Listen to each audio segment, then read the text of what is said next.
নন, হাসানুল হক ইনু ওনারা জেলখানায় থাকেন, তাহলে জিএম কাদের বা রওশন এরশাদ বা ইভেন এই শামীম পাটোয়ারি এদের আসলে মুক্ত বিহঙ্গের মতো ঘোরাফেরা করার ভেসে বেড়ানোর কোনো অধিকার থাকতে পারে না।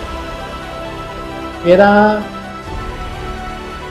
হাসিনা শাহীর জন্য সম্মতি উৎপাদনের জন্য যা যা করার তা করেছে। তারা সবগুলো নির্বাচনে প্রধান বিরোধী দল ছিল, এখানে সবাই জানতো যে বাংলাদেশে প্রধান বিরোধী দল আসলে জাতীয় পার্টি না।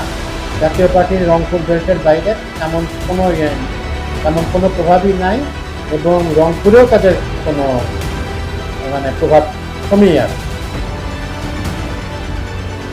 কিন্তু তাদেরকে কিছুই করা যাচ্ছে না। আপাতত তাদের কোনো একটা সুবিজ্ঞ সত্য বলেই তাদের কিছু করা যাচ্ছে না। আনোয়ার হোসেন মঞ্জুকেও পুলিশ নিয়ে ঘুরে ফিরে